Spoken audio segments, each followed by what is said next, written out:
Hi, Dr. Steve Segal from LibertyvilleChiropractor.com. Hey, there's an article here, ABC News, as you can see up on the screen here. Painful Words, How a 1980 Letter Fueled the Opioid Epidemic. And this is written by the chief medical writer at AP. And it's talking here nearly 40 years ago, a respected doctor wrote a letter to the New England Journal of Medicine with some very good news. Out of 40,000 patients given powerful pain drugs in a Boston hospital, only 4 addictions were documented. Doctors have been wary of opioids, fearing patients would get hooked, reassured by the letter, which called this rare in those with no history of addiction. They pulled out their prescription pads and spread the good news in their own published reports, and that is how a one-paragraph letter with no supporting information helped see the nationwide epidemic of misuse of drugs like Vicodin and Oxycodone by convincing doctors that opioids were safer than we know them to be. On Wednesday, the journal published an editor's note about the 1980 letter and an analysis from Canadian researchers of how often it has been cited, more than 600 times, often inaccurately.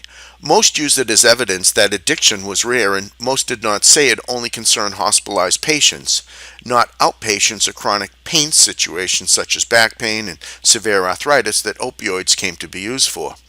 The pain population with no abuse history is literally at no risk for addiction, one citation said. There have been studies suggesting that addiction rarely evolves into the setting of painful conditions, said another. It's difficult to overstate the role of this letter, said David Gerlich of the University of Toronto, who led the analysis. It was a key bit of literature that helped the opioid manufacturers convince frontline doctors that addiction is not a concern. Hospital databases were so limited in the 1980 that we can't be confident that there weren't more problems or cases discovered after patients were discharged, Jerk said. The letter was written by Herschel Jick, a drug specialist at Boston University Medical Center and a graduate student.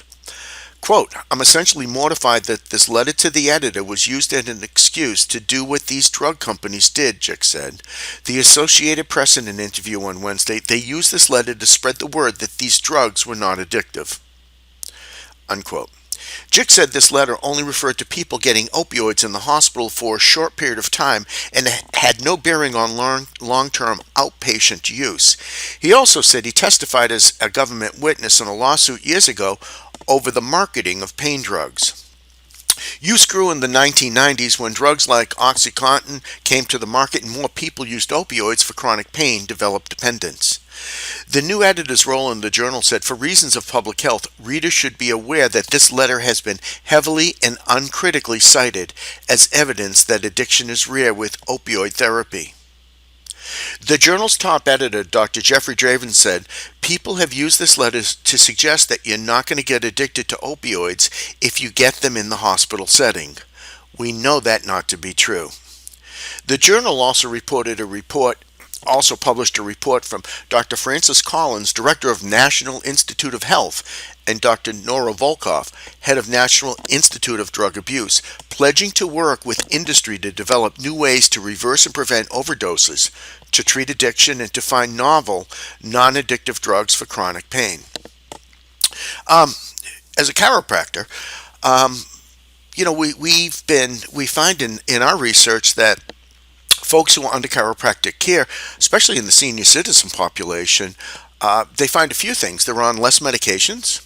They have greater activities of daily living that they can go and do upon themselves. They find that they're in the hospital less. But other natural sources to address the pain and opioid epidemic is acupuncture. That's been around for thousands of years, and they find good success in treating addictions with acupuncture. There are nutritional things that we can do as a third prong approach, and the nutritional pieces can either increase the inflammation in the body or decrease the inflammation in the body, which contributes to your pain. And the fourth, and this is what I always say in the office, is motion is the potion and the lotion. So there are 4 things right there that can actually help fix this opioid epidemic, and none of them are very costly. Let's let's see here. Oh, in the next 6 weeks, National Institute of Health will hold 3 workshops with drug companies, leaders to identify next steps. The goal is to cut in half the usual amount of time to develop new treatments. A targeted borrowed from Cancer Moonshot Project launched by former Vice President Joe Biden to make decades worth of progress towards cure in half that time. Now, I just outlined the 4 things: chiropractic, acupuncture, nutrition, and motion. Whatever they can contribute to that, that would also be great. Um, the other part of this that's also interesting is right now the Ohio Attorney General has filed a lawsuit against 5 leading prescription opioid manufacturers, alleging that the companies intentionally misled patients regarding the risks and benefits of opioid use with fraudulent marketing. Attorney General Mike DeWine accused the companies of leading patients to believe that opioids were not addictive, which the lawsuit said fear the current opioid epidemic. And so here is his post over here. We believe the evidence will also show that these companies got thousands and thousands of Ohioans, our friends, our family members, our co-workers, our kids, addicted to opioid pain medication, which has all too often led to the use of cheaper alternatives of heroin and synthetic opioids.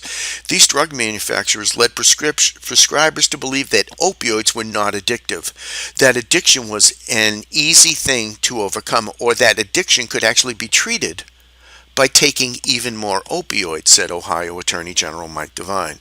They knew they were wrong, they did it anyway, and they continued to do it. Despite all evidence to the contrary about the addictive nature of these pain medications, they are doing precious little to take responsibility for their actions and to tell the public the truth.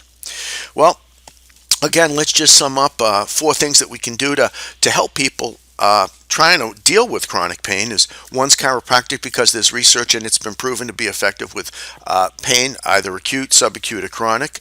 Acupuncture is a wonderful tool to help treat pain and addiction.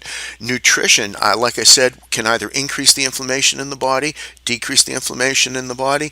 And number 4, motion's always the potion and the lotion at whatever level you can do it at.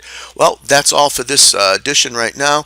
Dr. Steve Segal signing off of LibertyvilleChiropractor.com.